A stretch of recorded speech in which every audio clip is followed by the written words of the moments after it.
Welcome again to Thriving Moments. Many parents of children with additional needs, especially those with cerebral palsy, most of times you see them and you call them strong women. Oh, I call them too. I call myself a strong woman. But you know what? Sometimes behind our strength, there's something that triggers us to make it look as if we have all it takes to go through this journey. I am Catherine Irene. I am the founder of Thrive Beyond Cerebral Palsy Academy. I'm also the creator of Cerebral Palsy Navigation Method. I help parents of special need children, especially those with cerebral palsy, to move from a place of overwhelming to a place of stability. And today we are having a nice and a very interesting conversation: the trauma behind your strength. And today I'm not doing this section alone. I have a very reputable coach. I call her an expert. You know why? Because she's someone that can actually deliver this to us. As many of us that will be listening tonight, and those that will watch this clip later, just know that you are in the right place. Call your friends, call your family members, share the link so that those that really need to benefit from this can actually do. So tonight, I want to make welcome our host after I've given us her biography. She's no other person than Christine Vida Wachuko. Yes, this personality is someone that helps people understand how they perceive trauma, their emotions. He helps them to understand their early experiences, how that has shaped them, even in relationship and their daily responses. She has a background as a pediatric nurse supporting medically challenged children. She brings her expertise in deep empathy and real world insight to any conversation that she finds herself. She's the founder of Trauma Redeemed Mentorship, guiding people from survivor pattern into wholesomeness. And she's also a member of the American Association of Christian Counselors. Make welcome Coach Christine Vida Wanchuku. She has the floor now. Let me bring her up to the stage. Yes. Good Hello, evening, ma'am. We are happy everyone. to have you tonight. Thank you Yeah. for having Welcome, me, welcome. Coach Catherine. I'm excited Yeah. to be here. Thank you, ma'am. Mhm. So you have the floor, ma'am. Talking about this interesting topic, my niche is talking to parents, helping them to move from a place of overwhelming. Sometimes when we hear about the diagnosis of our children, we Mhm. are in a state of, can I actually go through this journey? Can I actually have a space where people can understand me? Is it possible to even parent these children intentionally for them to attain at least independence in their life? Or can Yes. they even achieve their purpose in life? So many of us as parents, because I myself, I have a daughter that's 16 years old with cerebral palsy. And I know how these things are. People see us sometimes. When they see us do the things we do, they say, "Oh, you are a strong woman. Oh, oh, you have so much strength. Oh, you are trying." This kind of conversations that looks as if everything is just okay. And that is why the conversation we are having tonight is all about the trauma behind our strengths as parents that have children with additional needs. And we want you to talk on this topic. Some of us might have questions that we think will help us to go from here. You are welcome, ma'am. Thank you so much, Coach Catherine. And I admire the work that you're doing and helping others. And to every parent that is listening, I just want to say, I see you. What you carry daily is not small at all. It's not. And before we go any further, I want you to take a quiet moment. Ask yourself, have you ever had a moment where everything around you looked calm, but inside you could not relax? As a pediatric private duty nurse, I have seen firsthand that parents of children with special needs are some of the most committed, attentive, resilient people you will ever meet. The level of care, advocacy, and presence that is required of you is something many people will never fully understand. But there is a part of this journey that most of us don't talk about. And it's not about the child, it's about you, the parent. Now we talk about the trauma behind the strength, right? Let me make it clear. I am not saying having a special needs child causes trauma. No, that's not what we're talking about. It's not about the child. It is the weight of the experience that you're going through. So trauma is what happens inside a person when something is overwhelming and there's no space for you to process it. It is the constant pressure, the uncertainty, the emotional load, the responsibility that comes with having a special need child that you often carry without support. And many parents don't even realize it because you are forced or focused on showing up for your own child. So you're not even looking at yourself. You're focused on staying strong for your child. But that strength often has a story behind it. And that story is the trauma behind the strength that people see and say, you're strong. Just as Coach Catherine was saying, say, oh, they see you, they say, oh, you're strong, right? So when we say trauma has Greek origin, that word trauma, and it means wound. So it is an invisible wound inside you.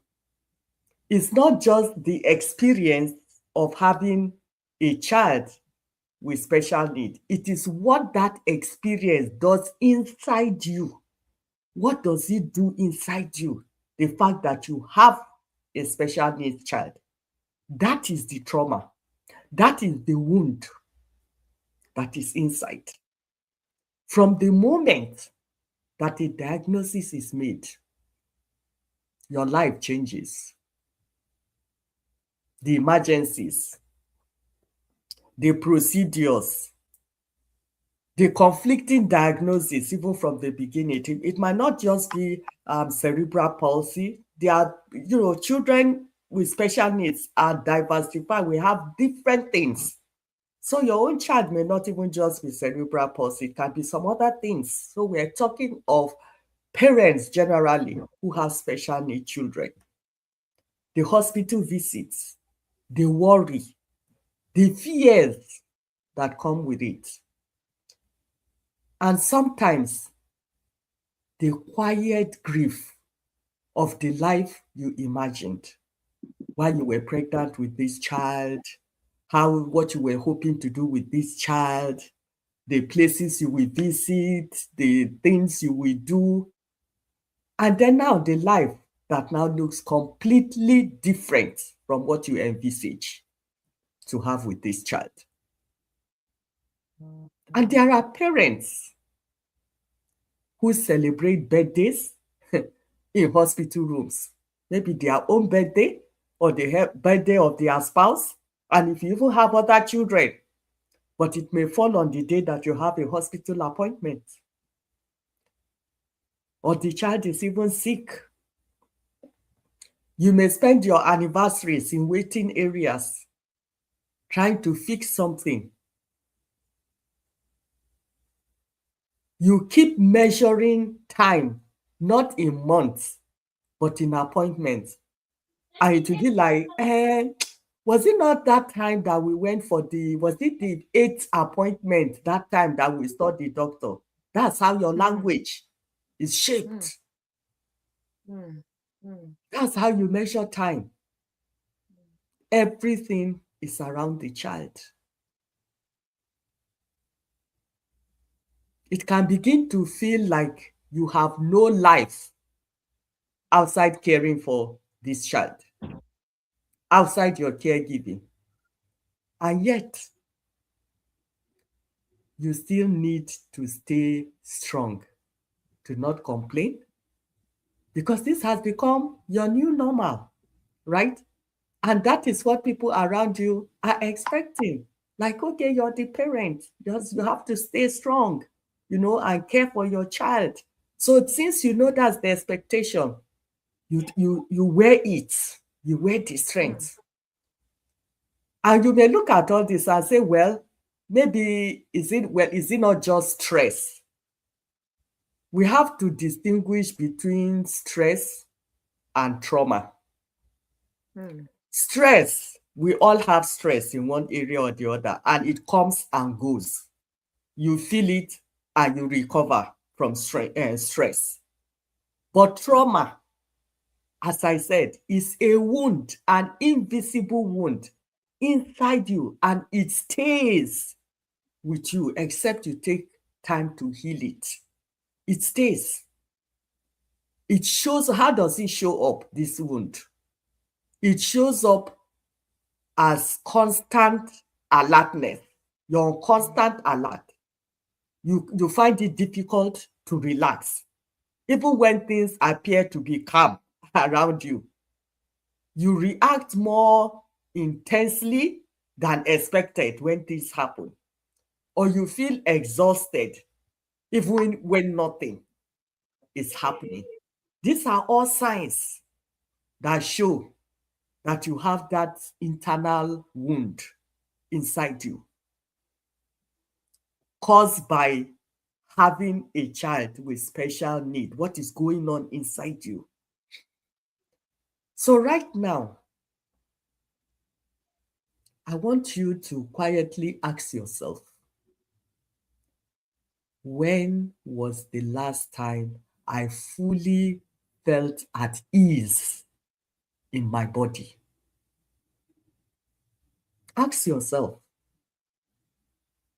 when was the last time that you can say you truly felt at ease in your body? As a pediatric health nurse, I have had moments during my night shifts where I tell a mother, go and sleep. I am here.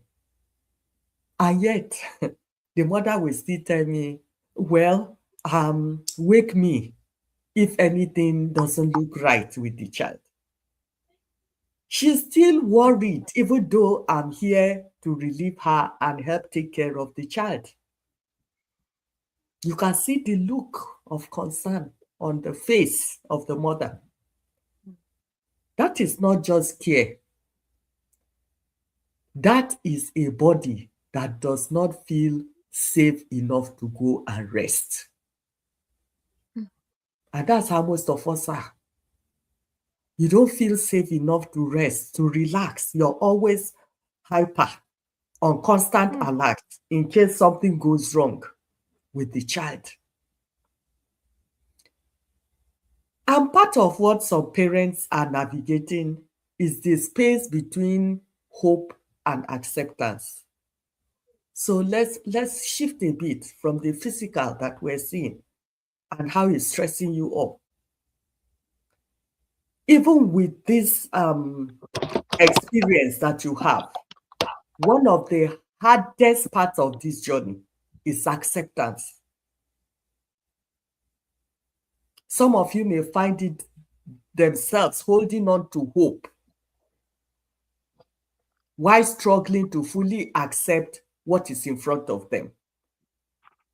Like, yes, I want to hold on to hope. There's nothing wrong with holding on to hope. But there is a difference between faith and denial.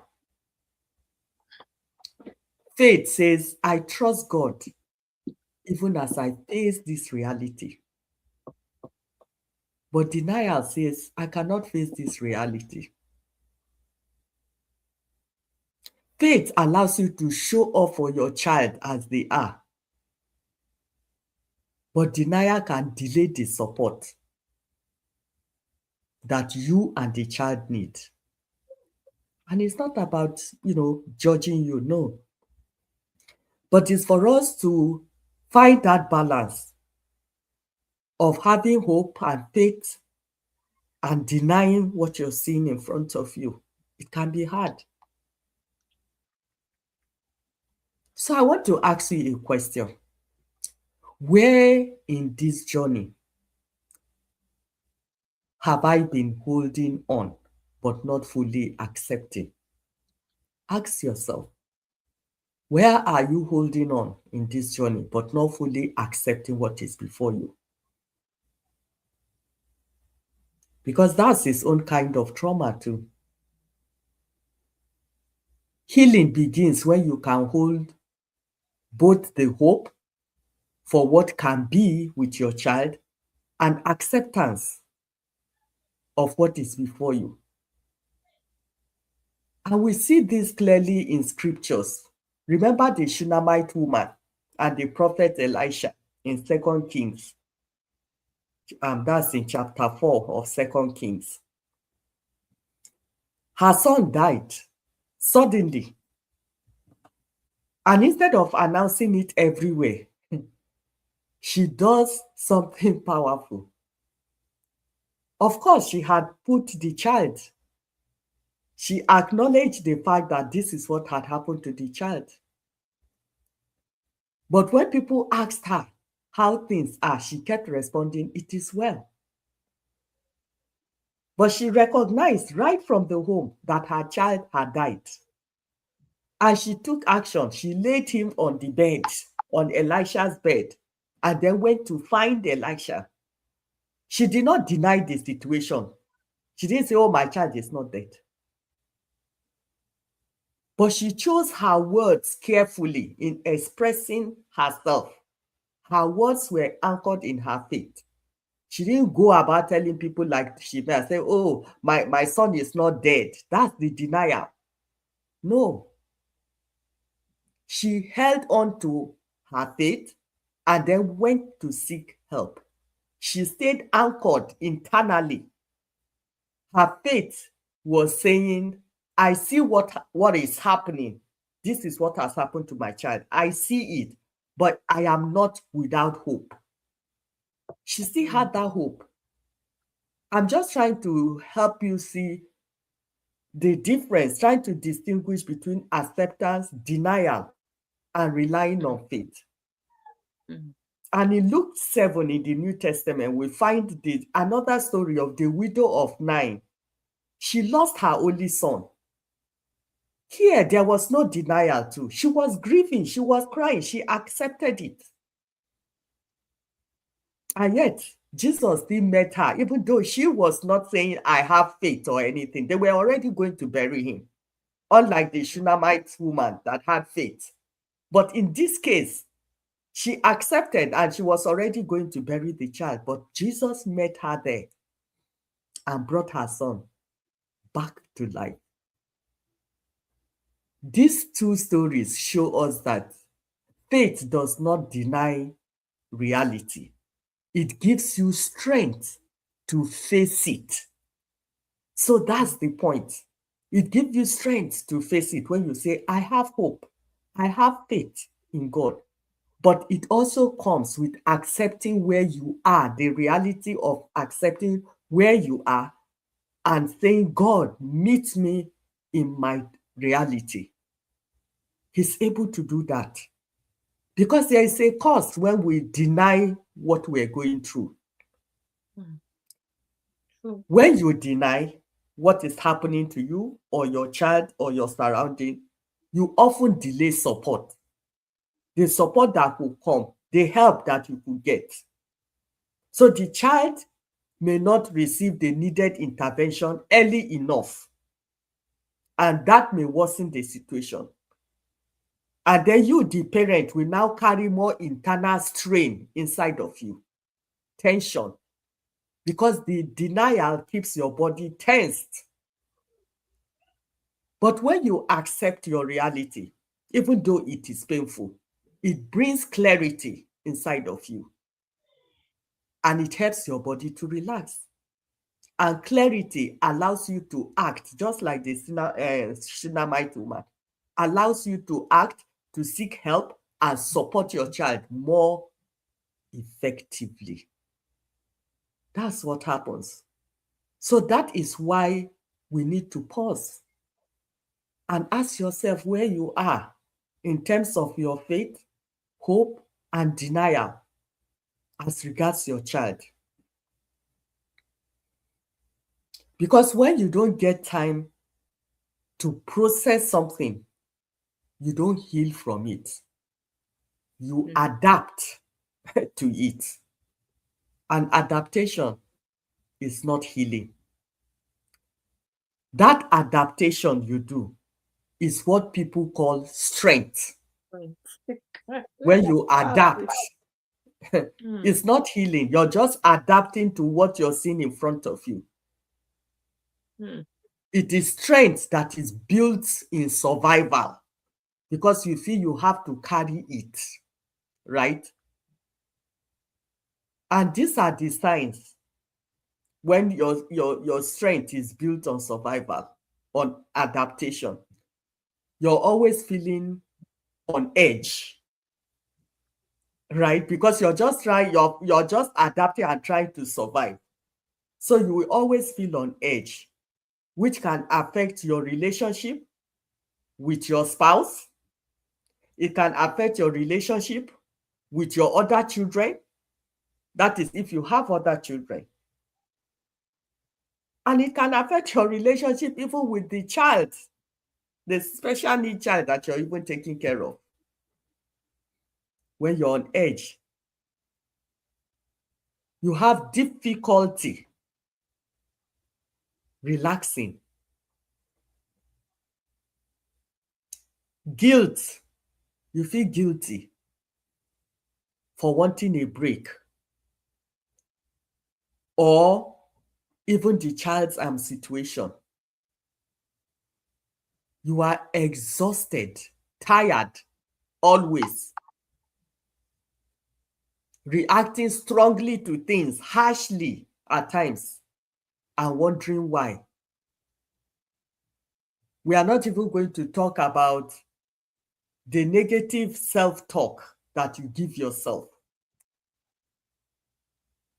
Because at times, look inside you and see. There are times you may even be blaming yourself, maybe for how this child is. Oh, maybe I did something wrong, especially for the women. Maybe when I was pregnant, maybe it is because I did that or because this happened or that happened. And you keep flogging yourself and putting yourself down, which doesn't help at all. These are all the signs that shows that strength that you're trying to cope, because that's how it's looking. You're going through the motions physically on the outside, but these are the things going on internally, the trauma, and you're trying to push yourself to say, okay, because of this, I have to just be on this child. I have to be doing all these things, and I don't have to accept anything is my fault. So which of these do you recognize in yourself? Which of these signs do you recognize in yourself? Because it's when you recognize something that you can heal from it. If you don't recognize it, it's hard for you to make a change. Because as I always say, when you go to the hospital and say you're sick, the doctor will not just say, oh, okay, you say you have headache. All right, take this tablet and take, I'm sure it's malaria, and just give you malaria treatment. No. The doctor will first say, let's find out what's wrong with you. They will send you for lab tests, blood work, all those things. And it's when the result comes back, then they look at it and say, oh, you have typhoid fever. So we're going to give you this medication to treat the typhoid. So they have to name what it is first, see the exact thing that is, wrong to treat it. It's the same here. For you to heal, you have to look at yourself and name that thing and see what is the sign inside of you that is showing this wound that you have, the things going on inside of you, so that you can work on them.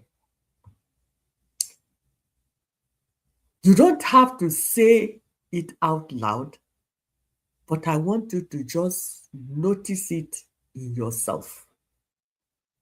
Notice it in yourself. The signs of the things going on inside. Now, what do you need to heal from? As a parent, we're now talking about healing. What do you need to heal from? I mentioned the grief of the life imagined, right? That's one thing you need to heal from. Because as a parent, you may cry, you may sit down and just looking at what you envisioned about this child you had, how the child was going to be normal, not wanting to, sometimes it can even be like you don't even want to accept the child inside of you, because that's not the child I wanted. That's not the dream of the child I wanted. You have to allow grief. Accept it. Sit down and grieve. Grief is a natural process of life. And I say that even Jesus himself, when he came, he didn't tell us not to grieve. No, he recognized that it was a natural process for you to relieve yourself from the pressure inside of you. So give yourself permission to grieve. If you've never really grieved about this child, this special need child that you have, if you've never really grieved and say, oh, the life that I would have had with this child, normal life, having a normal child, give yourself permission today. Grieve. Remember the story of Jesus when Lazarus died. Sorry, I hope I'm right. Yes. So when he died, when he went to Mary and Martha, and their brother had died, right? So Martha and Mary, they wept, they were in grief. They were sad because they've lost something. They've lost someone that they loved, and they were grieving. Jesus didn't say, "Oh, don't cry. There's no need for you crying. After all, I'm here. I'm going to resurrect him." No, the Bible records that Jesus wept. He sat with them in their grief because he recognized the importance of grieving. It is what sets us free from within, that help us to begin to heal and to accept the situation before us. So grieve. If you need to cry, cry and be real with yourself and before God. This is the child I wanted, but I didn't get that child. This is what I now have. If you want to be angry, be angry. But God wants us to be honest before him. And it is when we do that that we release the tension that is inside of us. Then we come to the weight of self-blame. As I said, some of us as parents, we flog ourselves every day. Every day when you look at the child. And it's even worse when it is, if you were told that what is wrong with your child is because of something you did when you were pregnant or something you didn't do or something like that. Now you magnify it. And it colors everything that you're doing. You keep telling yourself negative things about yourself. It's not going to help you because it's going to keep punishing and, pushing you to have this strength of survival mode, because you're trying to overkill, feeling, hey, this is my punishment for it now. So I have to stay awake. I have to do this. I have to do that. You keep pushing and doing that because you're trying to punish yourself, feeling you're the cause of this thing. So that's another thing you need to heal from. You need to come to terms with it and say, of a truth, this is what I'm doing. I'm blaming myself. And then using this thing, when you've made a mistake or something, then you keep pushing yourself even beyond what you need to, because you feel like, yeah, it's me that caused this thing. It's like how they will say, like, oh, when you make a mistake or you say, hey, I wish I felt like knocking my head. Yeah, so that's what you're doing now. You overkill in what you're doing in taking care of this child, because it's like punishment for you, feeling they want to blame for it. Then the emotional triggers during episodes. Being easily triggered, that takes you back. Immediately the child has an episode, it brings back all kinds of memory that make you just go back to that initial time when all this is like, when will this ever end? Why is my life like this? Right? Then your body is stuck in constant alertness, no rest. You can't go anywhere because you feel, I cannot go in case if I just step out now and something happen. No, I have to be here. Even when you're in the house, your mind is not at rest because you're always checking to see. As I said, that I have someone, when I take care of their children, I'm already there for the night shift. And night shift here, you don't sleep. You stay awake and care for this child while the parents go to sleep. But the problem, what I have seen most often, is that the mothers don't go to sleep. And some of the children that I take care of, they are on trach, which means they breathe through a hole in their neck. So you have to suction them because the secretions makes the kind of sound to come from it that shows you that they have mucus or secretion there blocking their breathing. So you have to suction. And most times when these sounds are there, you find that the mother is like they are not really asleep.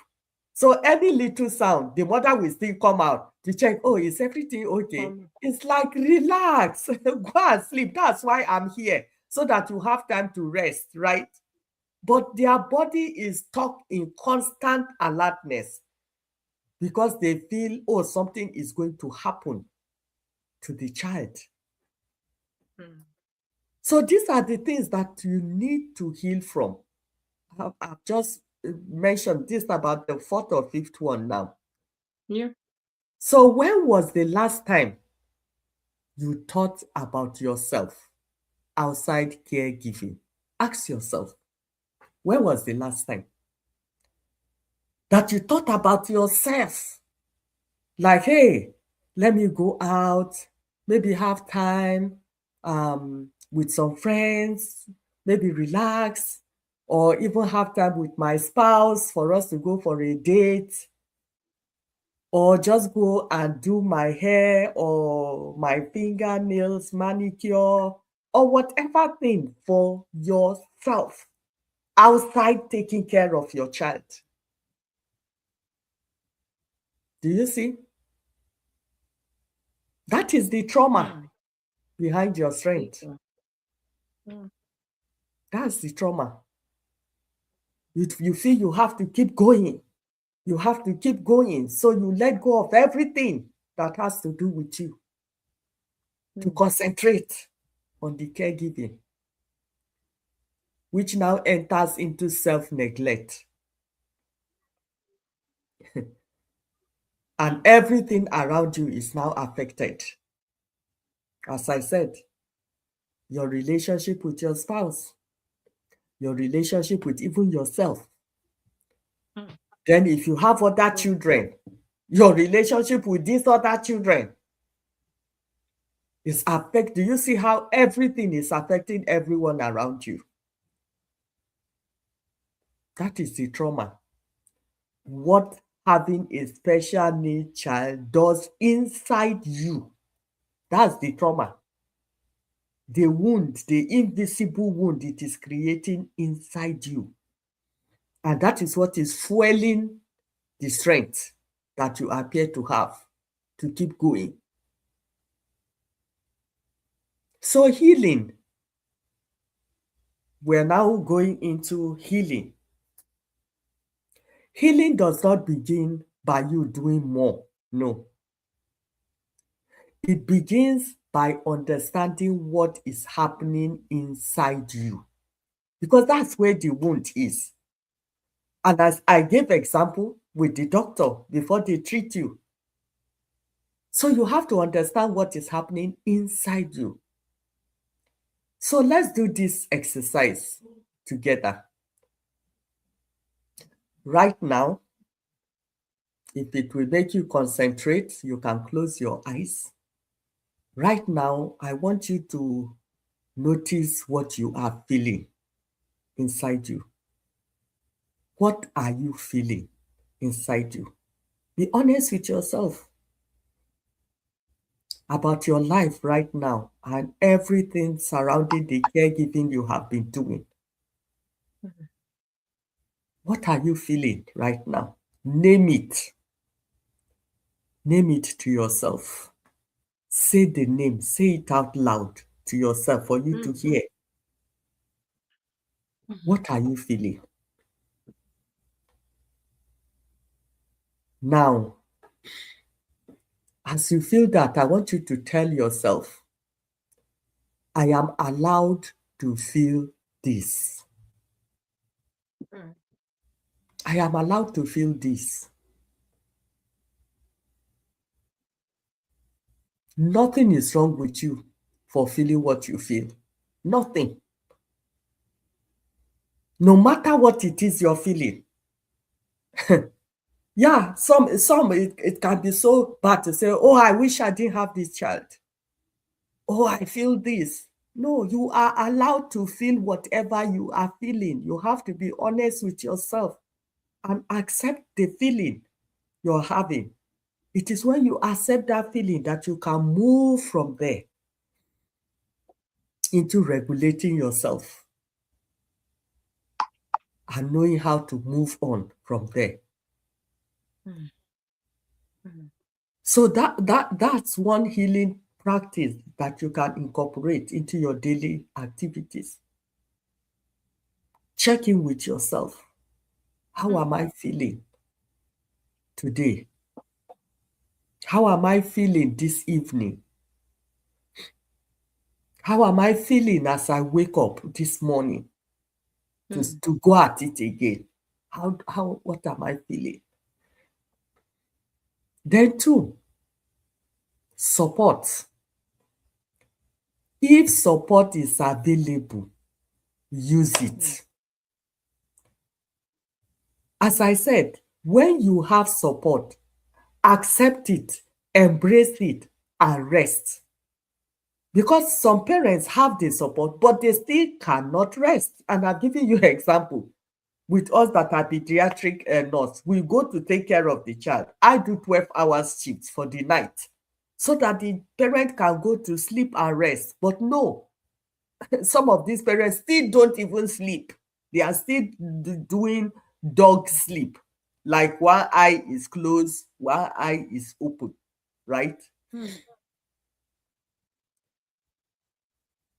Some feel accepting help means weakness. Do you see? That's the trauma behind your strength. You feel, Mm. if I accept support, it means I'm weak.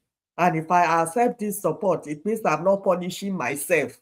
Well, I have to suffer for this thing because I'm the one that caused it. So I don't want to Mm. accept any support. Mm. That's trauma. That's trauma.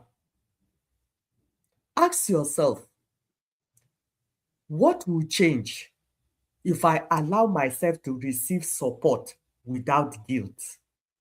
I want you to ask yourself that.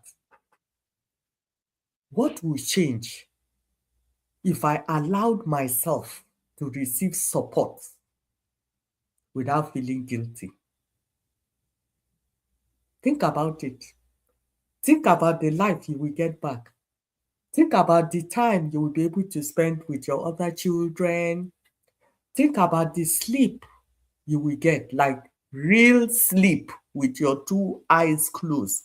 You know, sleep is very important too. Sleep is when your body repairs itself. It's like taking your car to the to service your car. They will change the oil, they will change all those things that are not good again and all that so that the life of the car will be like new again. That is what sleep does for us human beings. It rewires your cells, you know, reconnect, flush out things that are not good, reconnect things, build your memory, connect everything well so that you wake up refreshing, right? That is what will happen when you receive and embrace support that is available. You'll be able to Mm. sleep and rest well. And that will Mm. help you to age well too. Because but don't forget to stress can make you age faster. True. It can. So when you rest, it helps rejuvenate you. When you rest, you're able to eat well. When you are at peace with yourself. Because most times you find that because you're doing this, you're not even eating well. You're just eating rubbish because it's like, hey, I have to take care of my child. You're not even bothering yourself to say take care of What? yourself, what you're Yeah. eating, what you're putting in your body because you're so consumed with caregiving.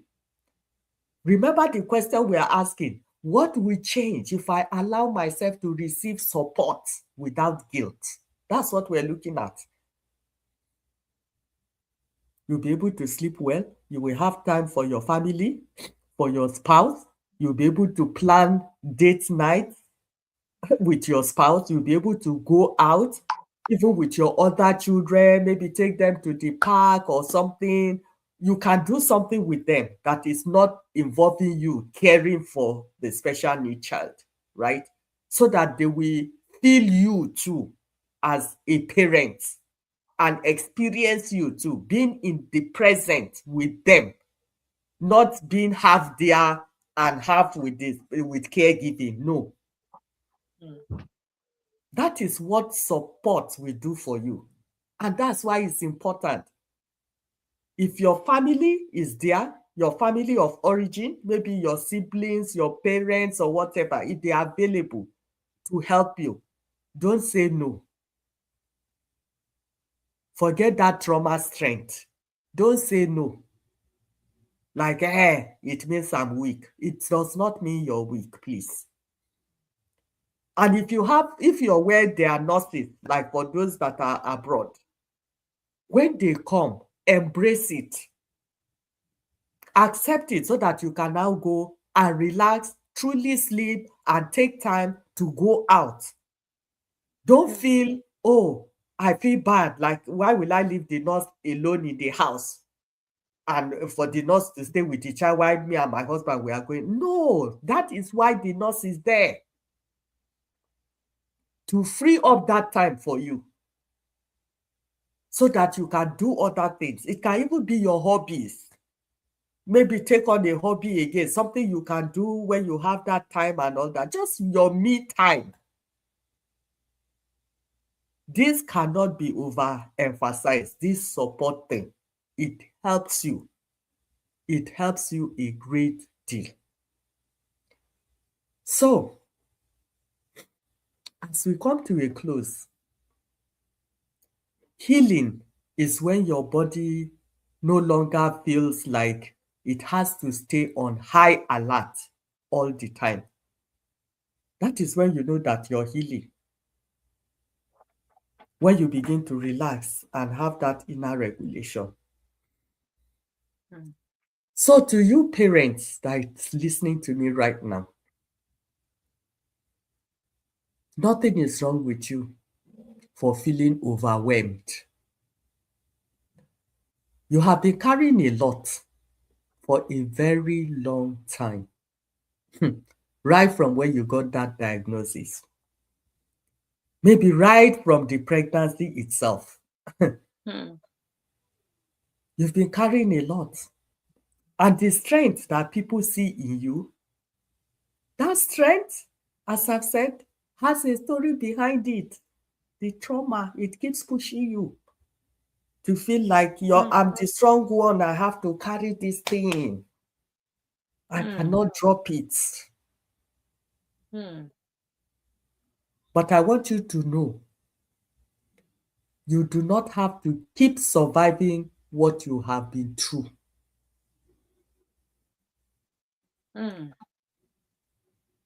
You don't have to keep carrying it. You can be a devoted parent and still need support. It doesn't make you less. It doesn't make you less. Because even being a parent, a normal parent with a normal child, right, is challenging. How much more when you add a special needs child into it? So you can be a devoted parent and still need support because you're going through a lot. You can love your child deeply and still acknowledge your own pain. Acknowledging your pain inside you and what you feel does not mean that you don't love your child. That's not it. And healing yourself does not mean you are failing your child. No. By healing, learning to regulate yourself, embracing support from other people and going out, it doesn't make you feel that, oh, you failed your child. Oh, see you now, you're going out to go and enjoy. oh, you're going out to go and do it when you have child. No, you're not a failure for healing and accepting to regulate yourself, to calm yourself, and to embrace support. Healing just means that your body can finally rest. Your body can finally rest and accept a different kind of strength, a strength that comes from healing, not survival. Not survival that keeps you on high alert. No, you don't need that type of strength. You need real strength that calms you so that you can stay present for yourself, for your children, your spouse, and for that special need child too. You deserve that. You deserve to feel calm, not just strong. So I leave you with this, and I hope that you have seen the trauma behind the strength that you have. So I'm open to questions if we have questions.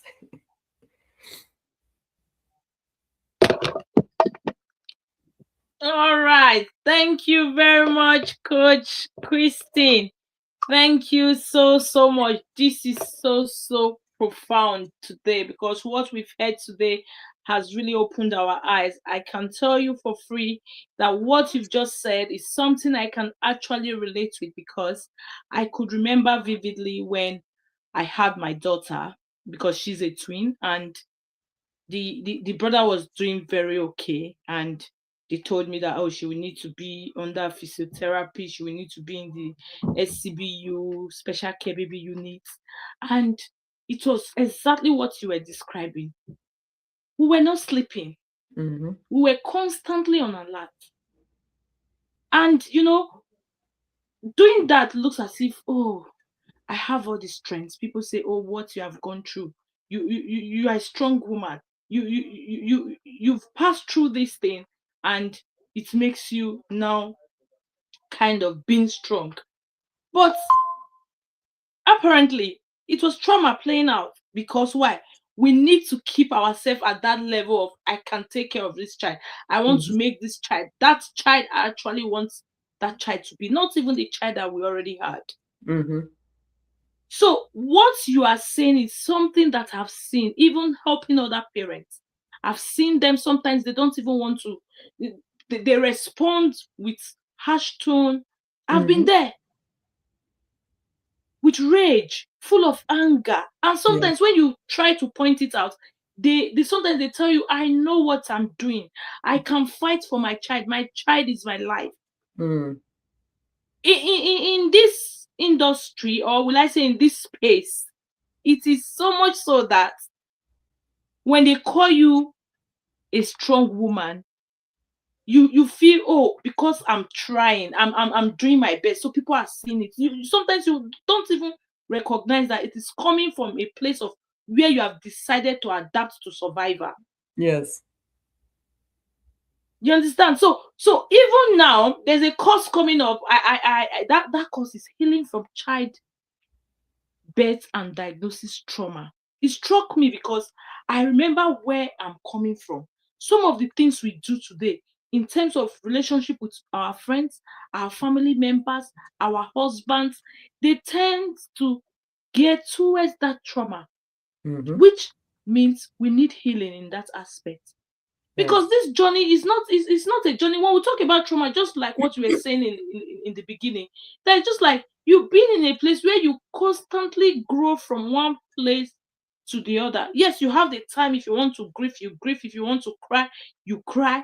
But some of us have put ourselves in a place where we don't even want people to see us that we cry anymore. Yep.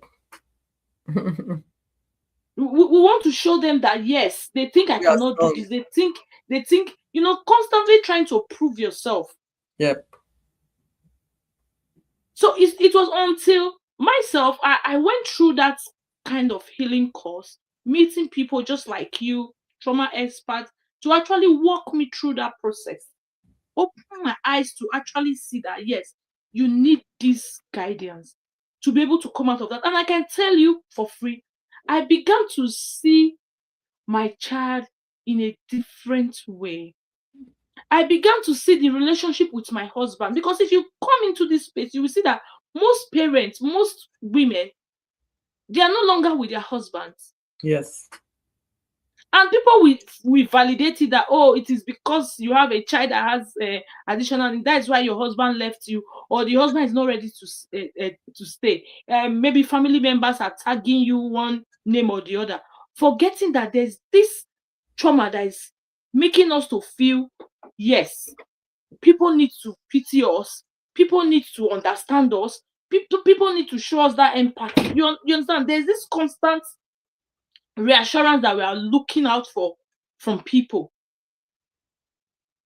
So what you have shared with us today is an eye-opener that many parents, those watching us now, and those that watch this clip later, should be able to name it, just as you say, name that particular thing. When you name it, you can able to see clearly and say, oh, this is where I am. For those of us that have children, apart from the ones that need this care, this additional care, we can see how our relationship are being, will I say, scattered. We don't Mhm. even we don't even know what to do. Maybe our children, the ones that we call the typical ones now, maybe they are going astray and all that. We tend to react irrationally, because why? There's this thing inside of us that is telling us, oh, I have all the strength to take care of this. I have all the strength to deal with this. I've come to realize that the things that you have said now, especially when you said we should ask ourselves this question: what will change if we allow ourselves to get support without feeling guilty? It brought me to a place of, oh, our relationship with people around us, Mhm. with our family members. I've seen in-laws, they no longer talk to each other, and we Yes. justify it that they are the people that are supposed to understand, Mm. not looking at the aspect of we coming from a place of, because of the diagnosis I heard about my child, Yes, it I'm has trying to changed survive. you. It has changed you into Yes, a different person, but you're not seeing it. That's the trauma response ex- you're giving. So it pushes people exactly. away from you and all that. Mm-hmm. But you are not seeing it. Exactly. That's what the trauma response you're giving out in trying to show Giving down out. all these things. Mhm. Mm-hmm, mm-hmm. So in my community, I tell you for free, sometimes I know what to put out there to make people respond to some certain things. Why? Because I have seen it that we have built ourselves to a place to adapt to some certain situations, and it is all because of the diagnosis of our children. Mhm. We don't even want to hear anymore. Sometimes we just feel we know these things. When we even tell them there's a way you can actually parent this your child, oh, come on, you don't need to tell me. Come on, you don't need to tell me. I'm okay. I'm all right. More so, I will be fine. The conversation we've had today is something that has opened our eyes, and I'm particularly excited because the person that came to deliver this is an expert to the core. And I'll be dropping her handle if you want to follow her, which I believe is very necessary for you to follow her. Check out her links, check out our social media handle, and begin to see how you can actually come out of this. The course we are doing at the end of this month, it's healing from birth, childbirth, and diagnosis trauma, or diagnosis experience.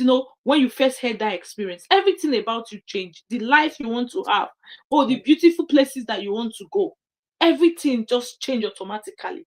Mhm. And you try to balance yourself to see that, oh yes, I can survive. And it is all about you knowing how to actually handle this diagnosis, be in a place where you can tell yourself, I know I am a parent that have a child with additional needs. I know when to seek for support. I know when to cry. I know when to grieve. I will not allow these things to put me in a place where I think I have strength, but in the other way around, it is trauma.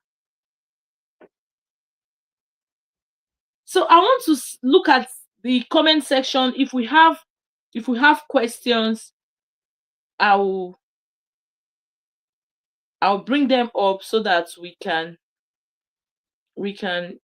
trash it. Okay, someone is saying rest is non-negotiable for a proper recovery. That is true.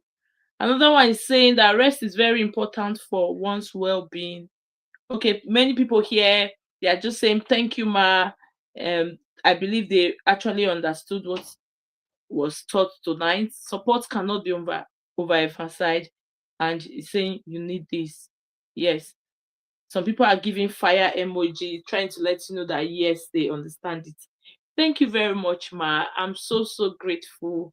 I'm so excited because this is one cause, or this is one conversation that many people are shying away from.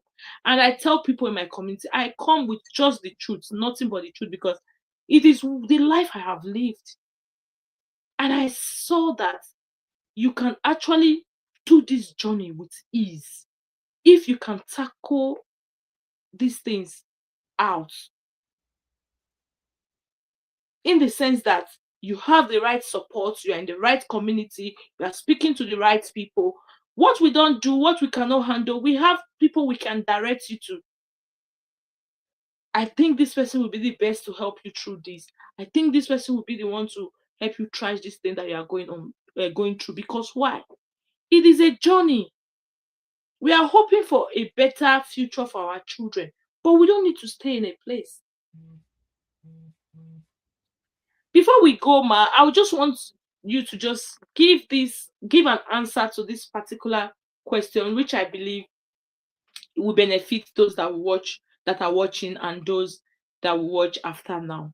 I want to ask, is there what are the processes that one needs to take to actually come out of this whole thing that we call trauma? What are the processes that one needs to go through?